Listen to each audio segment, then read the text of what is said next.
Welcome, everybody, to the Empowering Process podcast. Thank you for joining me today. I have with me a very special guest. We're going to get into some interesting conversations. Who knows where it goes? Bryant Stratton. And I would love for you to listen and get to know this man. You're going to be fascinated.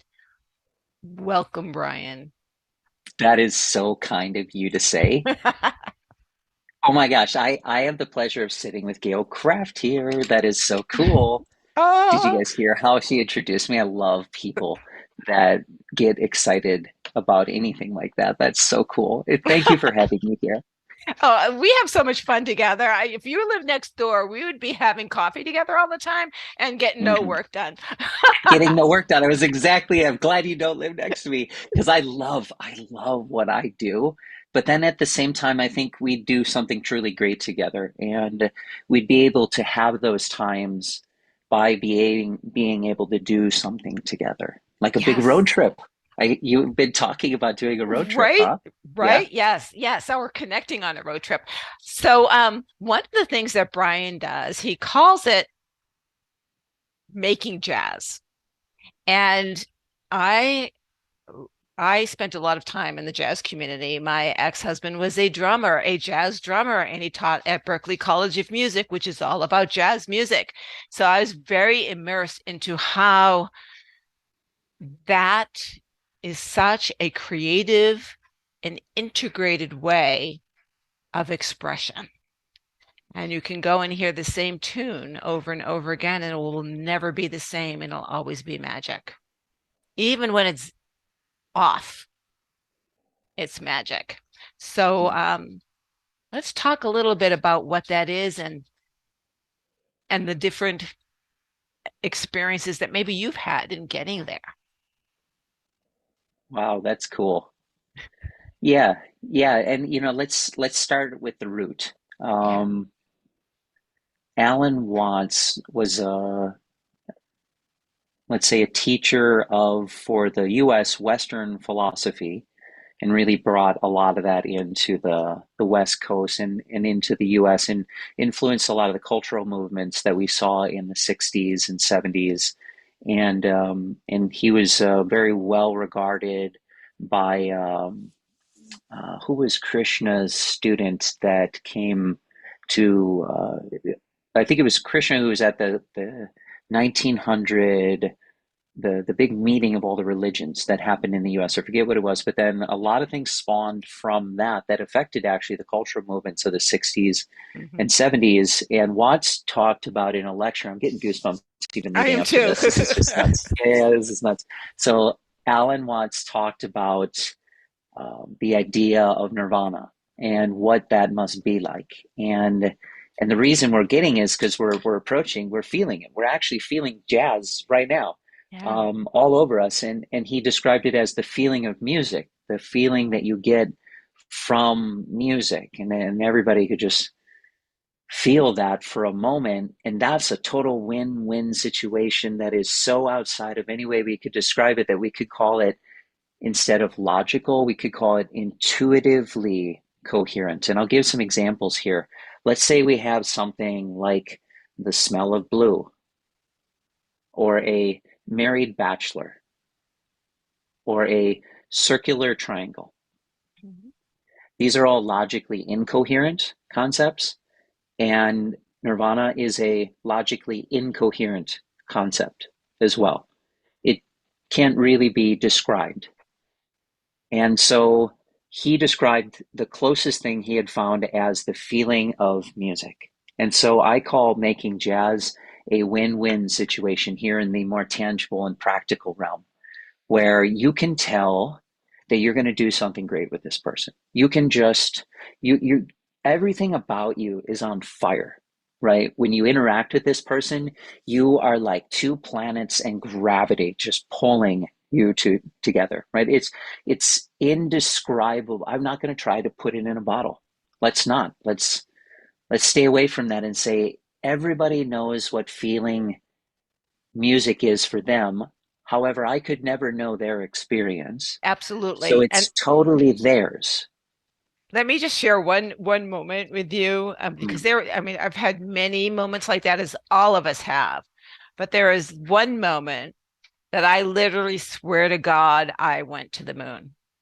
mm, I swear, because it was just getting heightened and more heightened and more heightened, this feeling, and I wanted more, and I wanted more, and I wanted more, and then I was like, what the heck? Where am I? And that's because I put the logic to it. I came back down. And no, I wasn't stoned. I wasn't on anything.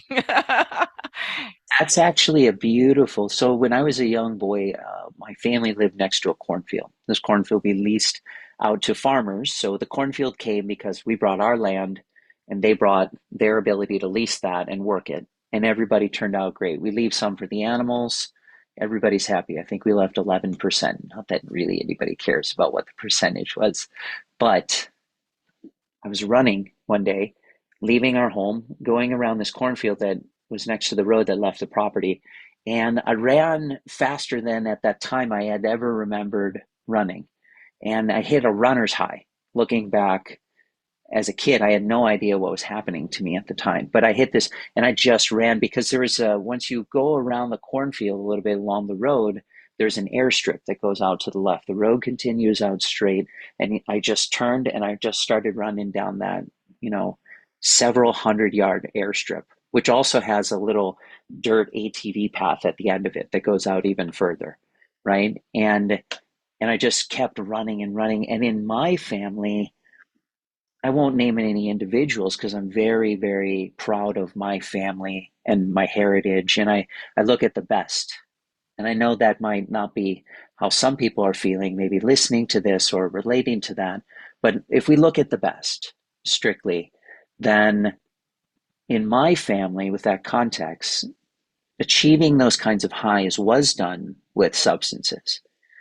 And I then, with the wrong ingredients in my life, like leadership or examples, I associated those moments more and more with substances and less with experiencing life.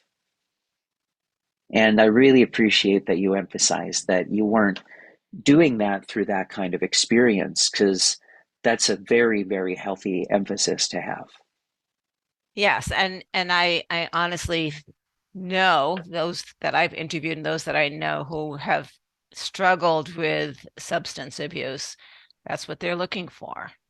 The escape is to that nirvana. So let's get back to nirvana, because Mm. I love your story. Oh, thank you. I appreciate it.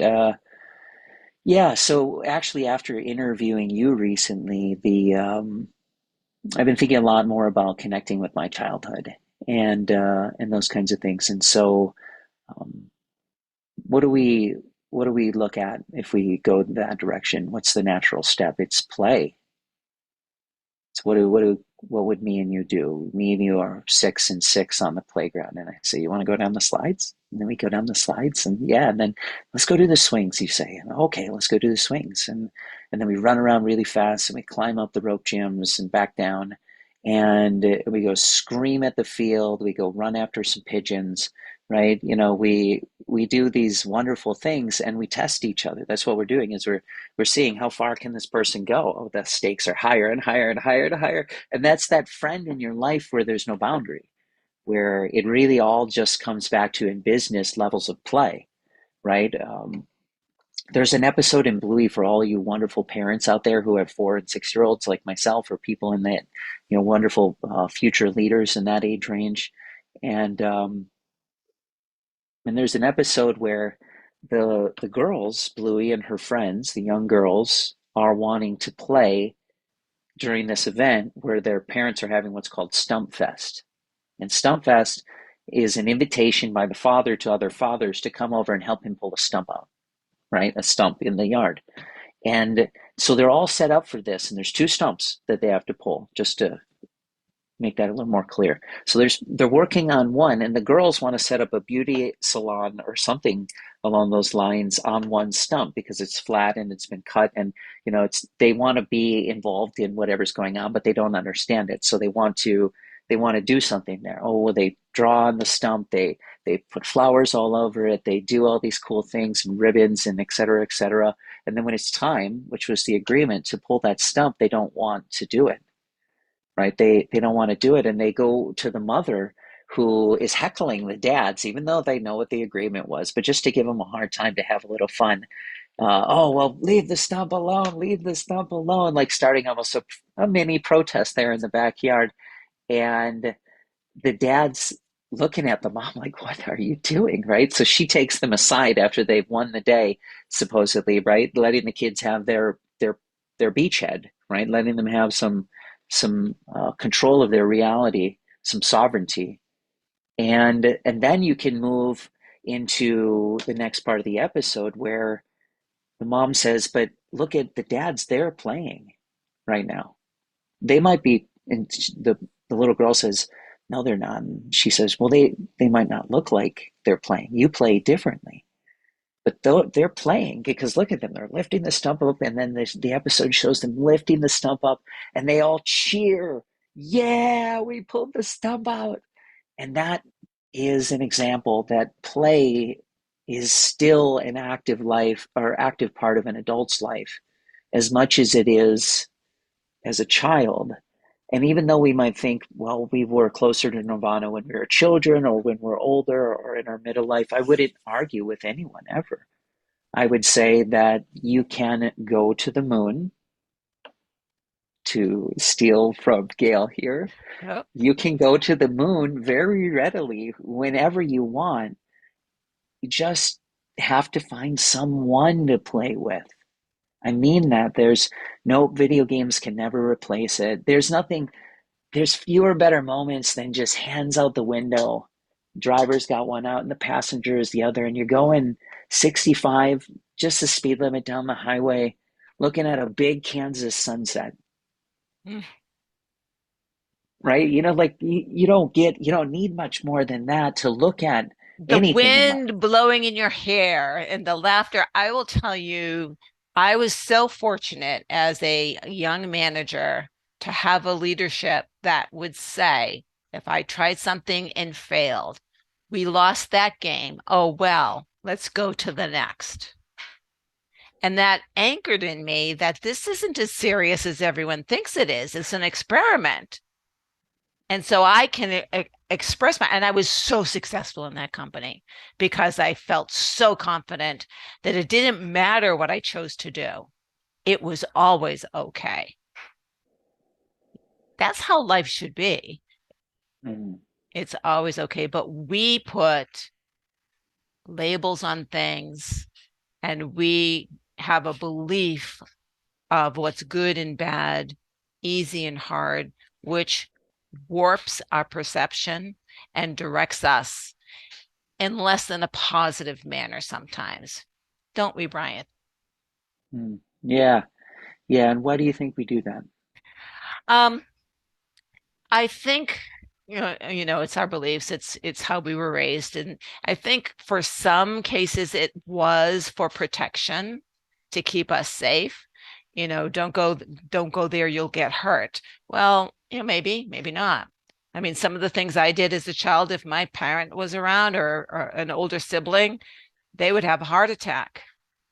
I used to walk the jungle gyms where most people are swinging on. I'm walking on the bars, right? Let's see if I can keep my balance. And I did because I didn't think I would fall. It Mhm. never occurred to me that I would fall and hurt myself.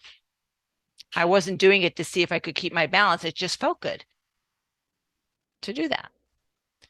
Right. And so I do think that in some cases, the control and the fear that is put into us, we carry forward in our life and it starts to restrict us. Mm. What's your concept? Ho, ho, ho, ho. Mine and your this conversation is hilariously good this morning, right? So let's get down to what I find to be the brass tacks.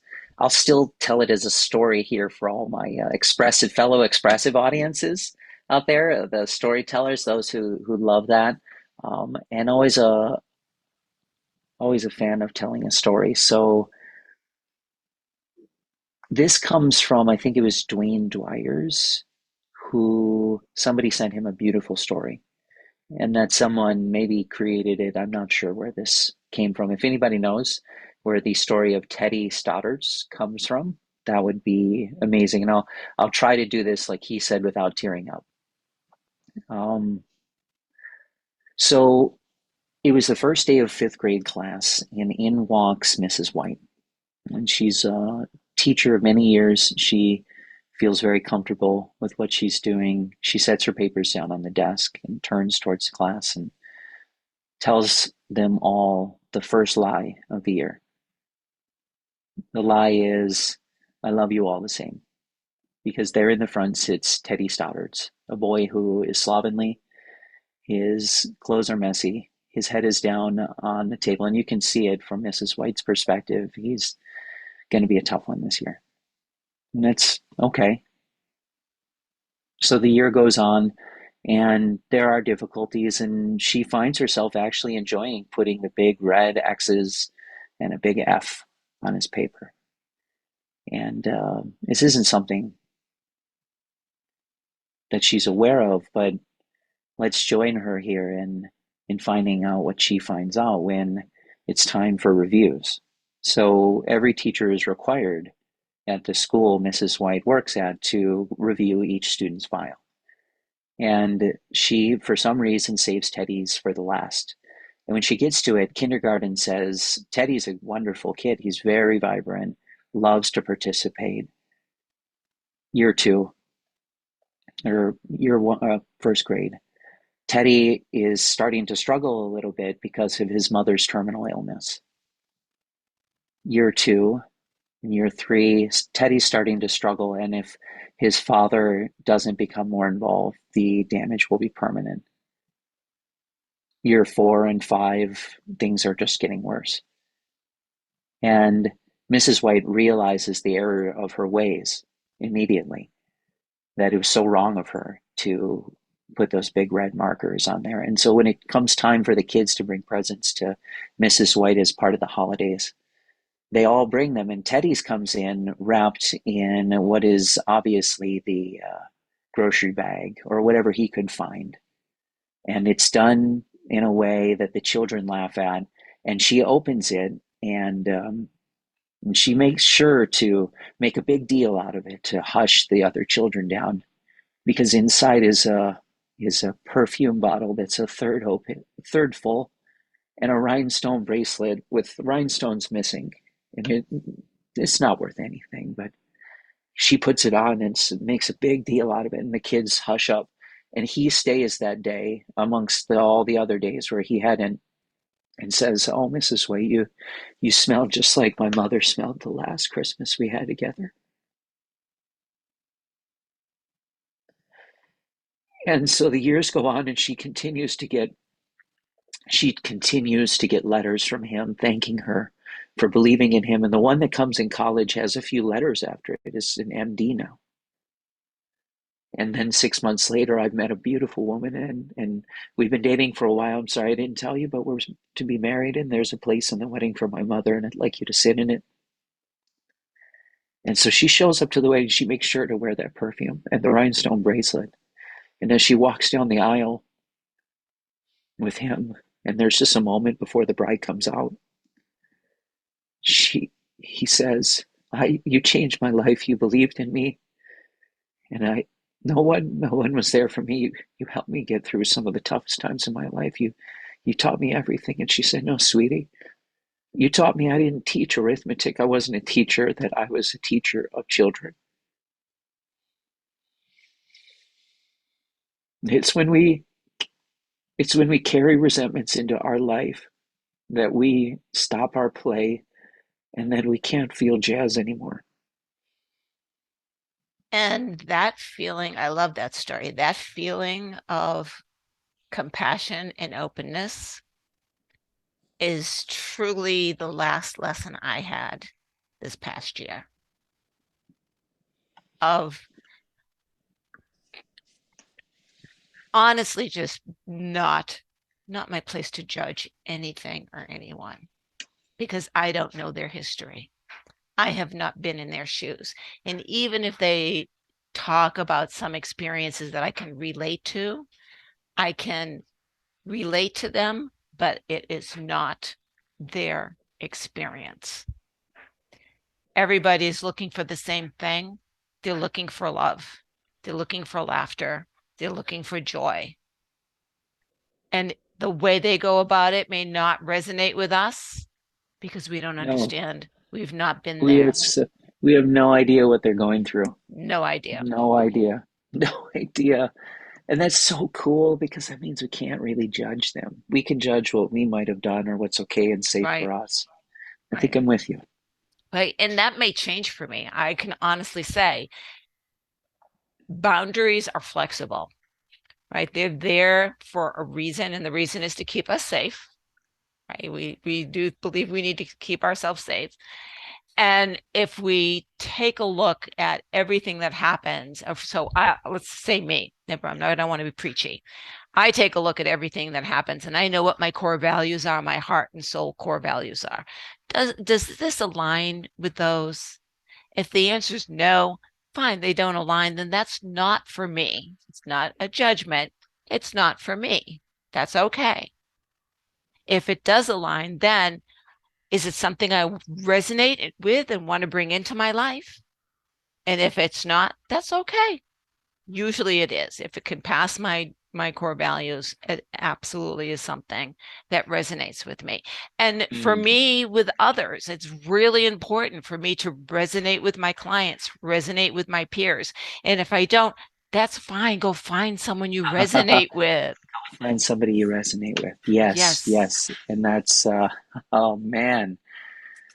So do I understand that? Holy Yeah. buckets. Yeah. Um, the Teddy Stoddard story, and again, facts tell, stories sell, right? I just want to actually help people understand. I mean it. And if I just tell them like all of these neuroscientific facts that also back up everything, we're gonna have a snooze fest here. You know what I mean? And um, sure, some behavioral economists like myself might want to talk about some of those dynamics and the engineering of societies, essentially, which is what my background is in. But the opportunity here is, let's say, to find out instead of at a macro level, well, instead let's focus on an individual's life. Instead of that huge 7 billion big wide space kind of view, let's take it down, right down through the clouds, into the city, into the neighborhood, through the house, right to that individual's life, and say, hey, we get it. We don't know what you're specifically going through unless you tell us. And there's going to be certain people, like Gail said, that you don't want to tell, and you don't need to. And they are probably not going to be the people you want, especially. And a good example, especially good example, is your family, right? Because they love you in certain ways. If you have a good family, they'll be with you through thick and thin, etc. Don't burn those bridges. If you have, trust me, they're not unrepairable, right? Some situations are ones where you need to walk away, abuse, those kinds of things, etc. But and I'm not a psychiatrist, so please don't take this as advice. But in my own life, in my own studies, I've found that most cases you try to see the best in people and time and positive stuff, plus discussing it in the context of what can we learn from the past and being as positive as possible, because any of those conversations are going to be fraught to begin with, then you can pretty much work it out with anybody.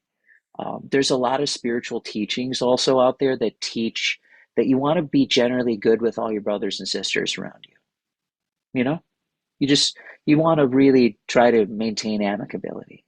Does that make sense in your own experience? So it was really interesting. So this weekend I spent it with my niece and her son, her husband. I went down, to their little house in Connecticut, and we walked the water, and just we were spending time to reconnect because we've gone our separate ways only because life has taken our separate ways, and it's time to come back together, right? Um, and what's so interesting is there are like her mother is someone I walked away from. And was sharing stories with me about what she's dealing with her mother. And I'm like, and that is why I had to walk away. I love her dearly. I always will. I wish her well, but she is in these boundaries that were created, these judgments that were created, and that's how she lives her life. And, I can't be a part of that anymore. There was a time I fed into that, in the younger years, and I was part of that. And I thought all of that was truth. And I, as much as tried to shine the light, you cannot coach your family, right? They have to be ready. So the fact that I lost her is fine because I still have her children, which is Mm, awesome, and it just is what it is. And there's no animosity there. I kind of look at her like I'm a mother and saying, I love you, dear. That's your path, though. mm. And I'll Yeah, watch you. ownership. Oh, I'm sorry. No, no, And go I'll ahead. watch you, Yeah. No, please. and I'll watch you and I'll allow you to walk your path with none of my interference because it's not my business. Mm. That is so hard Yeah. as a parent. Yeah, that is really hard being okay with how things are going in anyone's life. Being okay with that, being okay with what's happening in your life is that can be hard. It was a I had to learn the lesson. And learning lessons for me, I used to say when I was younger, I go to the College of Hard Knocks, Yeah, right? me too. Okay. Yeah, yeah. Right. That's And why we get so, along so well. Yeah, right. absolutely. When Yeah. I say I learned something, believe me, it was bumps and bruises that taught me the lesson. It wasn't, oh, Nirvana, and a light shined on my head. I went through the battle to come out the other side. And coming out the other side, we have a choice on how we maneuver through it. I call it navigating through it, and then either take the lesson and gift or create resistance because of it. Dude, check this out. So it's so cool because we are talking about unalignment, right? The lack of alignment, and that's fine.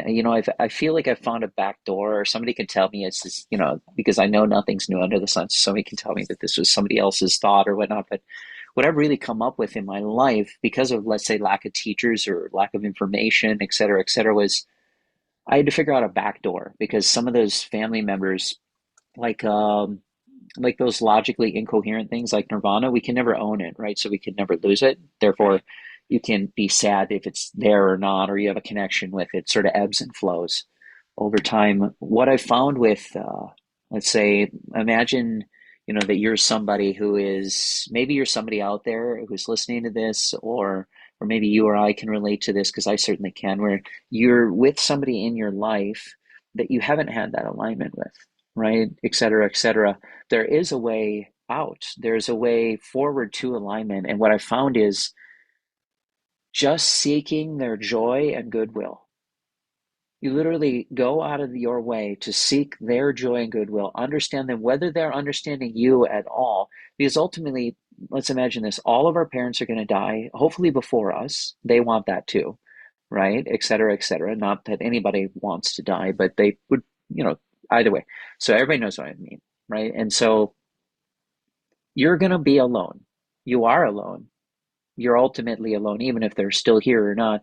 There is no paternal human being, spiritually, yes, for some people, that knows you better than you know yourself. There's no person on the planet that can facilitate that role. So you are ultimately alone and know what's best for you. All right. So that's if people can accept that first premise, anybody, you or anybody listening, that then we can move to the next one. We have to accept that one. If not, don't accept it. Don't agree with me. Right. And everything I say after this doesn't make any sense. All right. But if that's not the case, and we're ultimately already alone, then we have to be okay with having or not having. And if there is ownership, like my kids or my family or whatnot, I'm glad you're a part of those things. Like our family is our first big purpose. If we don't have something like, God or Muhammad or something like that in our life, right, etc. And I'm just giving those people their space too, which is fine. Then that's like one of our first big purposes. I'm part of the craft clan, I'm part of that clan. Yeah, you know what up, right? Like Absolutely. Absolutely. that can be a really good thing. And so yeah, let's say you lose alignment with one of those people, or you married somebody that you're not in alignment with, and there's been struggle and strife. Literally, one, you got to accept you're gonna work it out. That self-belief is Hmm. crucial. Maxwell Maltz talks about that in psychocybernetics, and Manifest Destiny talks about it, et cetera, et cetera. And so you believe it, and then you just bring them joy and goodwill. And Yeah, that iceberg exists in the room between you two, the elephant in the room, but you can change the temperature in the room, and the iceberg does melt. absolutely. I totally agree. And there are some other circumstances as well, but that what I love is that so my back door is through her children, Hmm. right? And I would say so let's go one more step and then we'll get back to you. Um, I come from two divorces. One, I was too young, didn't know what I was doing. He didn't know what he was doing. It was a mess, unfortunately. The second was similar, very similar, but I learned a lot about me, my tolerance level, and what I could or could not accomplish in those days, right? I would accomplish something totally different in those days. What was really interesting in my first marriage, that was family to me. His family was so important to me that in later years, for 15 years until they passed away, I had Thanksgiving and many holidays with his oldest brother and sister-in-law because they were family. His nieces and nephews still call me Aunt Gail. They still reach. So there's still those backdoor connections, if you will. There's a bondage that I made that I cherish that I can still hold dear. And so we're all friends, by the way. There's no animosity. So I can go and see either one of them and hang out with them. In fact, I have in the past month or so hung out with one of them and probably will be hanging out with the other sometime soon. Um, it's just that relationships change. They And do. sometimes the season is over Hmm. and it's okay to let the season go because now that winter's coming, put your coat out on and go make a snowman. Mm. Mm. Okay.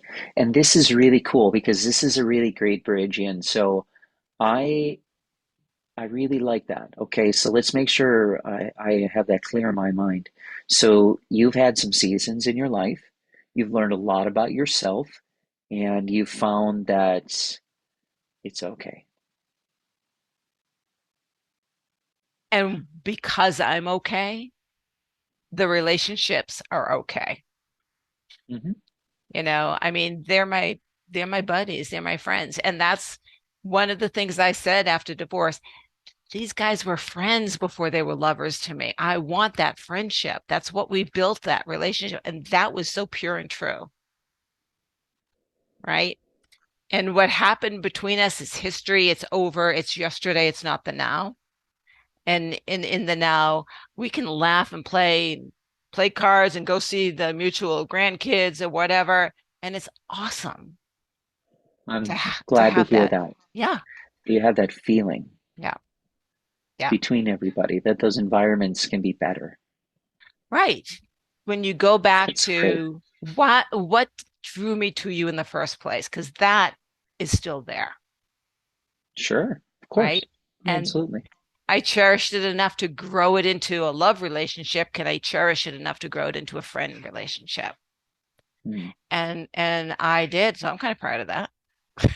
That's great. Yes, that's a huge achievement. A lot of folks wouldn't even take that step and would make it more difficult for everybody else around them and pursue their own self-interests versus going out of their way, as in just like your way in that regard is sort of like a unbounded selfishness, right? So someone saying going out of your way to me at least means checking what you would like strictly and maybe sacrificing some of those things because you're now bringing joy to yourself from doing something for somebody else, right? Other than yourself.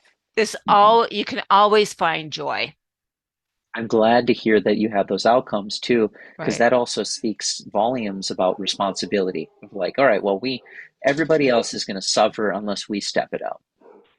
I come from a home of bickering, very, let's say, a lot of bickering and a lot of negative stuff back and forth between the parents after the divorce. I don't mean this negatively about them.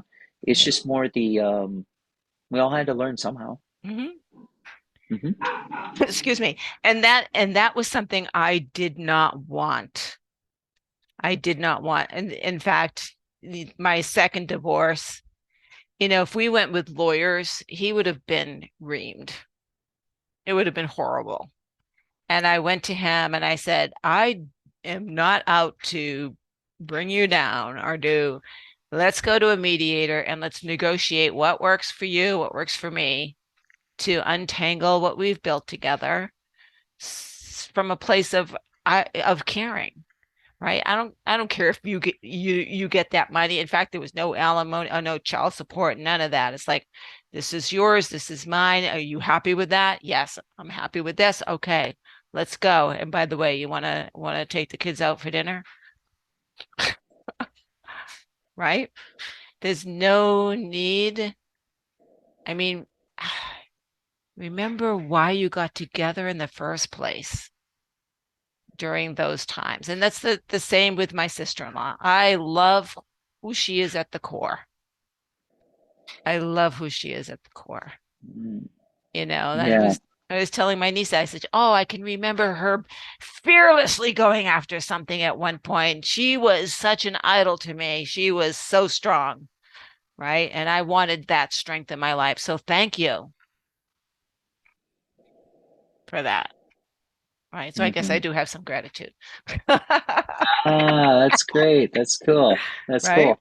The story that I'd parallel with you is, I have with everybody here, I've made mistakes in my marriage.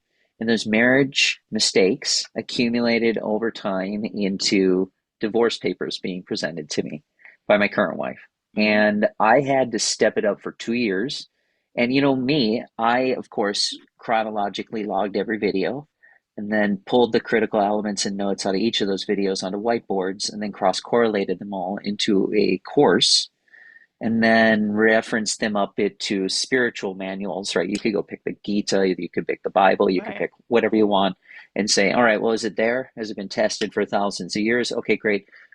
Every one of them talks about principles like kindness, self control, love, faithfulness, et cetera, right? This is the fruits of the spirit in the Bible. If other people in the comments for the show here could tell me about where else they're referenced, Aristotle, I think, and Plato talked about courage being the penultimate virtue. But either way, I found that in my course that I had built for myself, and then built up with another spiritual teacher in my life, and then worked with 10 men, right? And they Yeah. came away just like changed, like these were different men when it Yes. came down to it. And now, what took my marriage from crumbling divorce to I honor my wife and serve her like the most precious thing in my life and give of myself in any way I can has caused me to eat my own dog food and change my life. That is, and by changing me, not Right. change like, and I don't want to stop there. I want to say, not changing my life. Those are bonuses that come, which you can't predict, that come from changing you. Right. And in that change, I know I would have gotten, because I have gotten in my life to the point where if I save this, that's awesome. If I don't, that's awesome too. But I own everything I have done. I love that because what's coming out of you right now, positivity. I'm going to own it, ownership, responsibility. Because what happens when we squeeze an orange? Do we get a little bit of mango, Never, I've tried. banana, just a smidge? No, No, no. That no. thing is so Okay, selfish, it gives me only orange. it only gives me orange. When I squeeze Gale, when the world squeezes you, put some pressure on you, what comes out? It's only me. Gale comes out. Yeah. Just Gale. Gale O'Brien comes out. And so that extreme level of ownership is now, so the next thing we're going to go do is we're going to go after 300 marriages, right? And that's how many kids, like potentially 1 to 3 per home, um, some kind of partnership structure, whatever the case is at that point in time. And that's, and then that goes on and without ownership from me. It's a It's ripple. not me, right?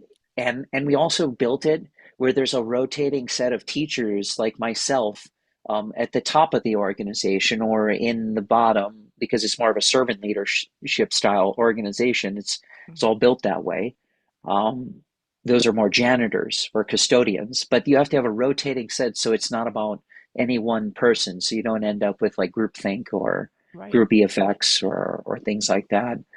You see those catastrophes in churches where they find out that the guy or gal, or monasteries, or the Branch Davinians with David Koresh, you find out that people have lives and they have problems, and nobody in this realm is perfect when it comes down to it. Everybody's got some sins that So, they've made. some sins, and we Yeah. continue to make mistakes, and we continue to struggle. We continue to go to, I'm now calling it messy, but it's the abyss.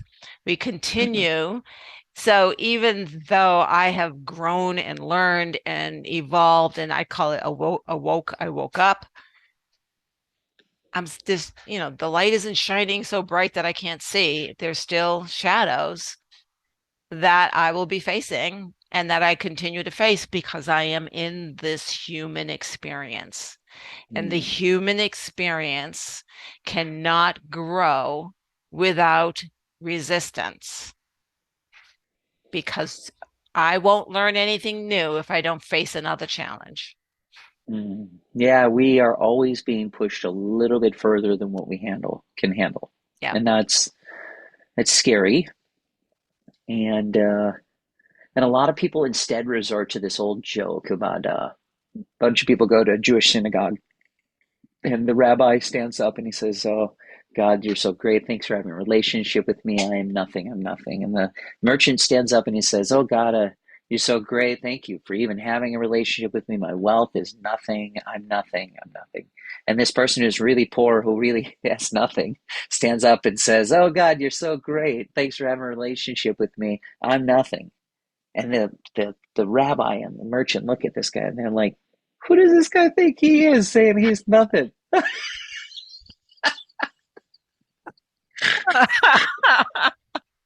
So some people resort to that point where they want to take that obeisance kind of "I'm nothing." They even use self-deprecating stuff, et cetera, et cetera. They go after a lot of times they go after other people for not conforming to something while practicing nonconformity. Right. These are really interesting kind of outcomes out there where we don't actually learn anything because we don't want any judgment, because it's too scary, and we're trying to figure out a position where nobody can judge us, but we can judge everybody else. And that's the only other outcome. And Dostoevsky talked about that in Notes from the Underground as the underground man, the person who's catapulting at the speed of light away from what they want while screaming at it, "Come save me." And that's depression. A lot of people can relate to that. I can't relate to their experience, but a lot of Right. people can relate to that. And it all generally comes down to, other than some mentals, like physical or wirings that were set up, or like you got dealt a bad card in life, or your head got hit and some things got jostled, fine, no worries, no judgment. But for Mhm. most folks that have every ability to change their circumstances, their our brains, all of our brains, are not built to help us do the hard thing. They're not built to help us run towards danger, Right. towards adversity, towards conflict. No, ego's to They keep you safe, It's to keep you secure. safe. Keep me, right? Put your arms up like this, right? Keep me safe and keep me protected. You see that on calls, right? With somebody's got their arms up like this, or they're protecting themselves, or they might be cold, but they are generally protecting themselves, and you can just tell. So I don't want to get off base, but the when you said I need something in my life to help me grow and learn, that's awesome. And that you took that approach with your husband where you didn't need to rake them over the coals. It was actually about learning. My son uh, was really acting out, got removed from a class recently. I had to come down to the organization and chat with the teachers with him. And I didn't need to get mad at him. I don't need to yell at him or anything like that. I need him to understand his actions, how he made everybody else feel in the environment, and some ways that he might be able to do better for himself. And I need to teach him that. And he needs to have enough trust with me and safety with me, both psychologically and emotionally, just like a man needs with a woman to be open with her, or a woman needs with a man, or man to man, woman to woman. We need trust, whatever the case is. And I'm so grateful that I have learned enough in my life that when it comes to interacting with my grandchildren, who are so precious and so important to me, there have been times where I'll give a story. So I won't go into the details because they'll know, and I don't want to put them on the spot. But my grandchildren did something that was not what I had asked them to do. Okay. And so I didn't get mad at them. But the next day, I talked to them about trust. And I said, so if you had a friend sitting right next to you right now that, did this or did that, when you had asked them not to, how would that make you feel? What would you think about that? I said, so that's how you made me feel yesterday. And I love you too much to want to feel that way. I look into your eyes and I see nothing but love. And so I know that you didn't mean to make me feel that way. So next time, think about how much I love you. And it was, so much easier to talk to them about how would they feel and then bringing it back to love versus getting mad at them. Because and Mm, it's true. And I look at in any of their eyes, even the oldest one who is, becoming a man, there's nothing but love there. Nothing good but for love. him. No matter Good what for him. mistakes they make, no matter what else happens. If God, I don't come from a life of no mistakes. I'm riddled with them, riddled with them. Yeah, And yeah, likewise. yeah, Likewise. yeah, It's something I'm very grateful for.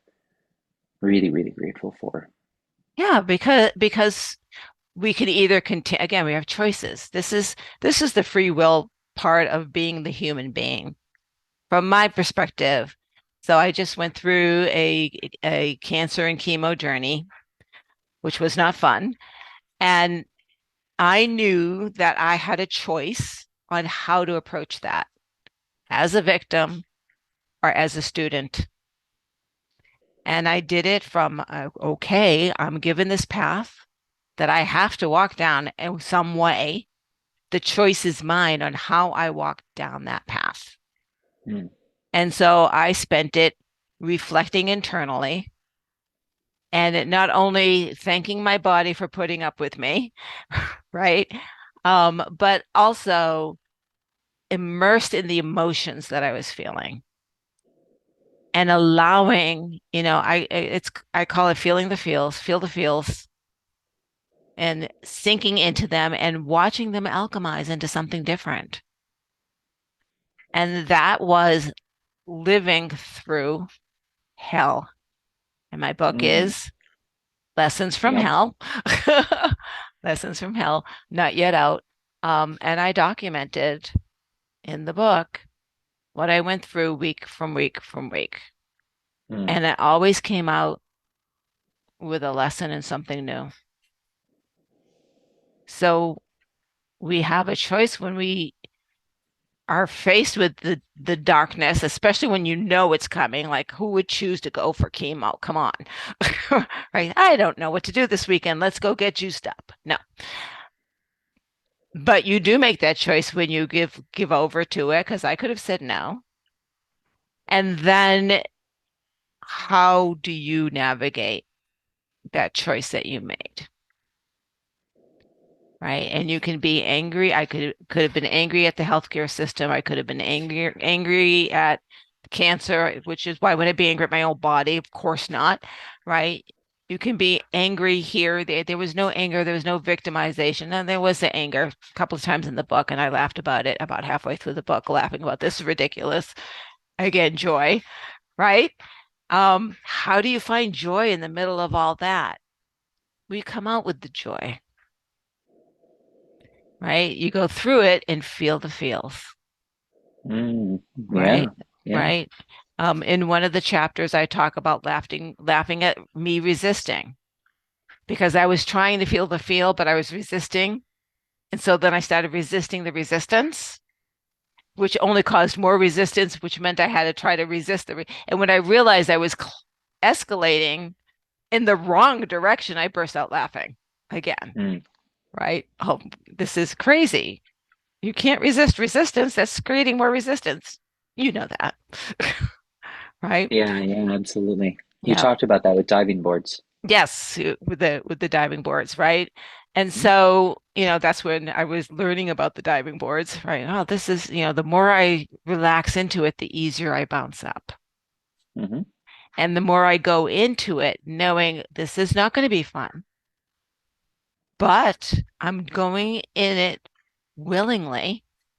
So it's like that clean dive, straight and like no ripples in the water. You went in so well, right? You go in and then you come up. Or you can go in kicking, streaming, do a belly flop, rip your stomach right open. Like who would want to do that? And then flaying because you don't know what's up or down. Mm. I prefer to just, all right, I'm going to go into this one. It's time.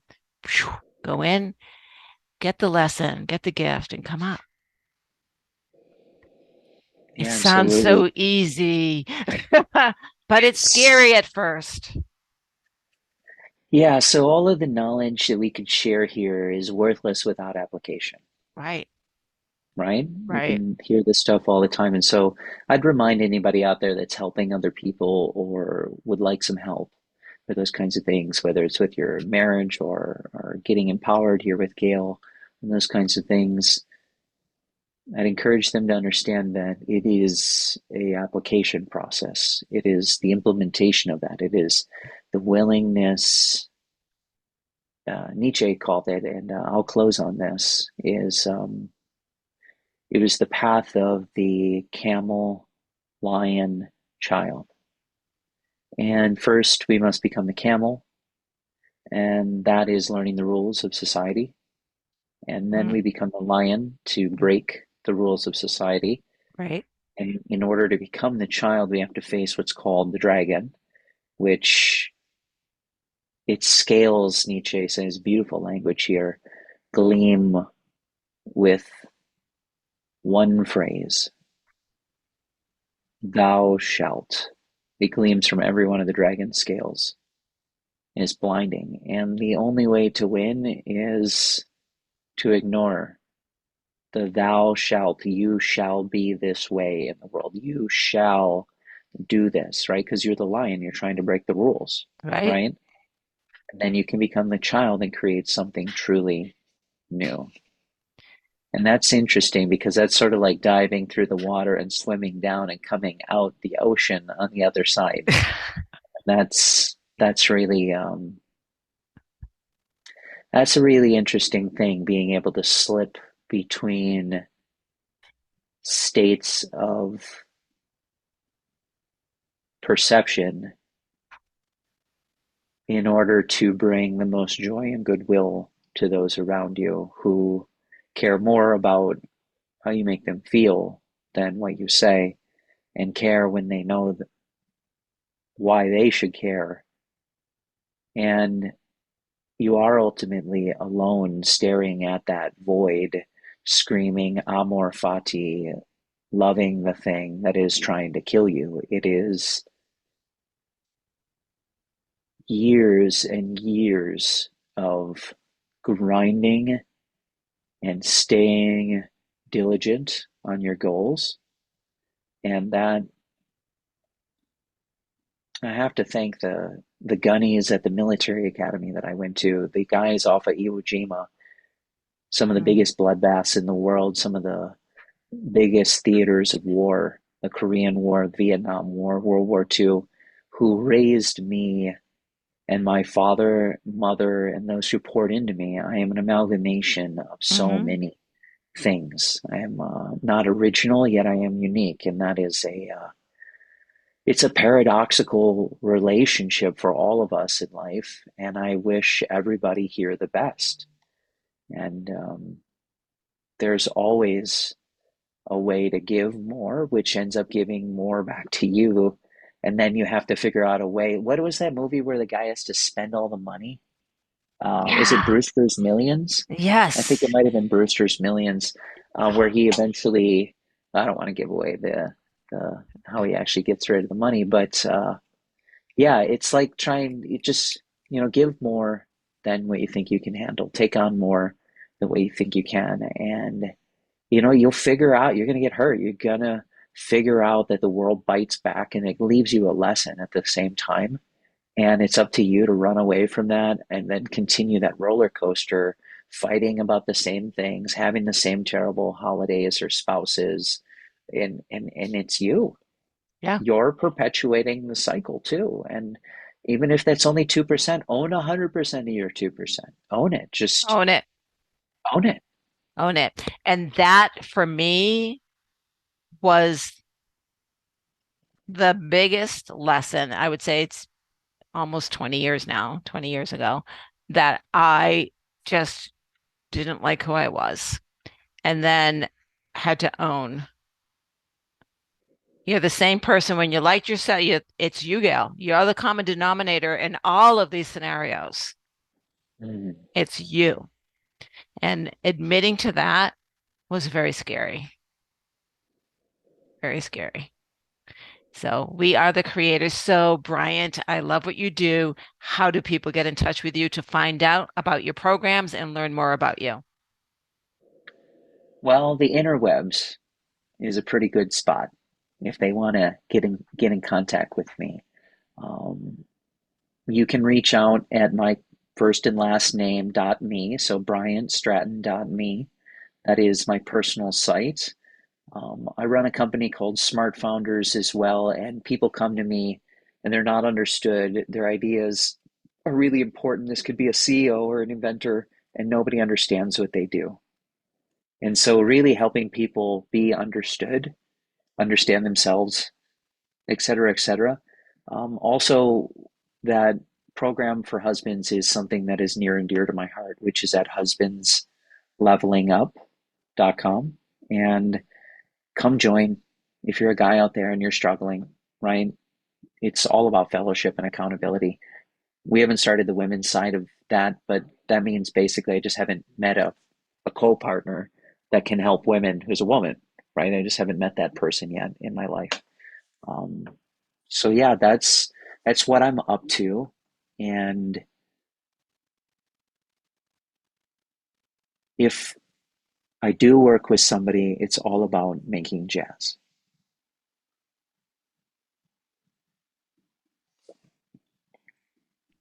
Let's take the mic off. You'll have to talk to him about what that means for you. So, thank you, everybody, for joining us on the Empowering Process podcast.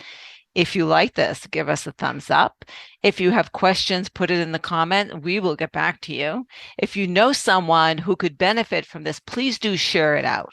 And as always, subscribe so you know when the next episode is available. Thank you so much, Thank you. Bryant. This was awesome. Thank you for listening to the Empowering Process podcast.